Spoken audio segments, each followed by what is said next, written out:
Good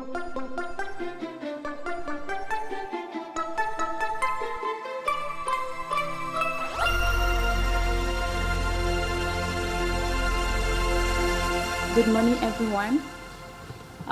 Like she introduced, my name is Gosego Masasa. I'm a registered nurse based at Botswana Harvard Health Partnership. I would like to thank the organizers of this workshop for inviting me to present today.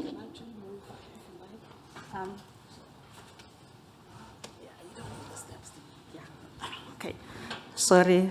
So I'd like to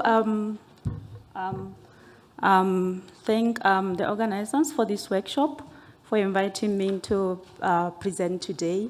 It's my first time to give an oral presentation to this kind of a conference, so bear with me. So, don't worry, we are very friendly here. Yeah.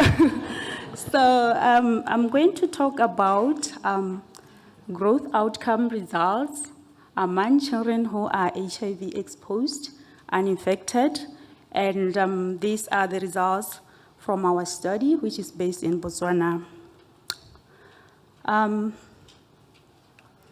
So just to give a little bit of a background,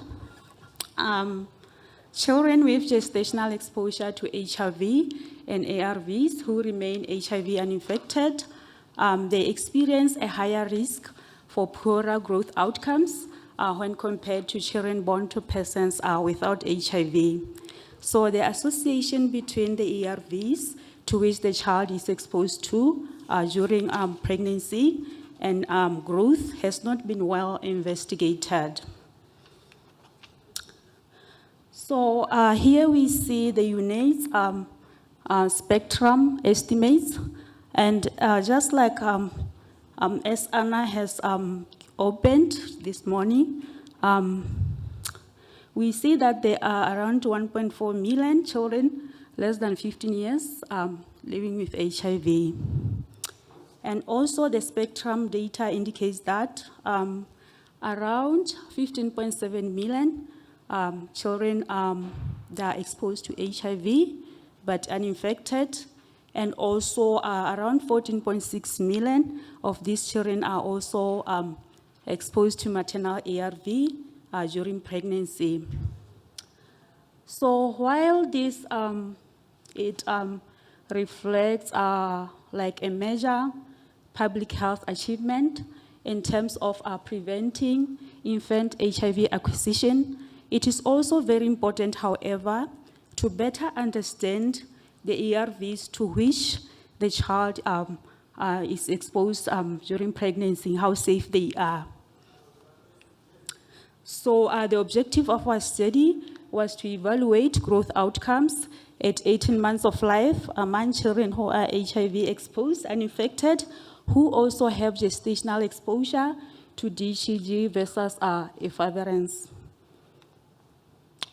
So we enroll pregnant women living with HIV in our two Botswana-based studies, the Dolutegravir study and the Flourish study, and both mother and infant pairs were followed up for a period of at least 18 months. So at infant birth, the birth measurements were abstracted from the medical records, and at 18 months of life, our study staff obtained the child weight and length when the child weight and length. So in terms of the analysis, the z-scores for weight, length, and weight for length were derived for weight and length data using the WHO standards. The mixed effects linear regression models with studied Dolutegravir versus Flourish as random effects were fed to assess factors associated with measurements at 18 months of life. And then in terms of our study population, as we can see from that graph, majority of our participants were, they came from our Dolutegravir study. So like I mentioned before, we enrolled pregnant women from our two Botswana-based study, but the majority of the participants came from the Dolutegravir study. So just a smaller proportion came from the Pseudomonas, from the Flourish study, sorry. So we can see that for those who came from Flourish study, a higher majority were exposed to DTG. So in terms of inclusion criteria, women had to be Botswana citizen, they had to be living with HIV, they had to be 18 years and above, they should be pregnant with a singleton pregnancy, they should have intention to breastfeed, and they should be able to provide informed written consent. So infants testing HIV positive at any point during study participation were excluded. So when we look at our maternal data, according to the ARV regimen, so women who were receiving Efavirenz-Containing regimen, they tended to be older, and a higher proportion of them initiated ARVs before pregnancy. Looking at our infant data, according to the ARV exposure, we did not see any significant difference in terms of birth weight, birth length between the two exposure groups. However, infants who were exposed to DTG-containing regimen, they exclusively breastfed for a shorter duration. So when we now look at the results at 18 months of life, females in the Efavirenz group, they had lower mean weight at 18 months. In overall, infants in the Efavirenz group, they had lower mean weight for HC scores.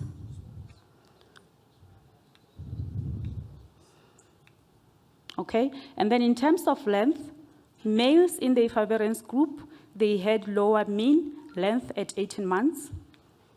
And then in overall, infants in the Efavirenz group, they had lower mean weight for length Z-scores. So we adjusted for all those factors at 18 months of life. But what we see here is that infants in the Efavirenz group, they continued to have lower mean weight for HZ scores and lower mean weight for length Z scores. So other factors which affected growth at 18 months of life include birth weight for HZ scores, preterm birth, and maternal age at delivery. Okay, so in terms of, let me go back, so sorry. So in terms of limitations, like I mentioned before, the birth measurements were abstracted from the medical records, and these do not reflect the rigor of the study measurements at 18 months. And also, we did not have maternal preconception, BMI, to include on our linear regression model. So in conclusion, given that already over 90% of pregnant persons living in, with HIV in high HIV prevalence settings, they're already receiving DTG-containing regimen. So the results from this study are reassuring, and they are relative to child growth. However, it is also very important to understand the mechanistic pathways related to this growth difference according to the type of ARV the infant is exposed to, that is Efavirenz versus DTG. Lastly, also, we feel that it is very important to establish harmonized data collection practices and data repositories to monitor child growth as newer treatment options become available for pregnant people living with HIV. So lastly, I would like to appreciate our study participants, our study staff at Botswana Harvard, and our study sponsors. Thank you.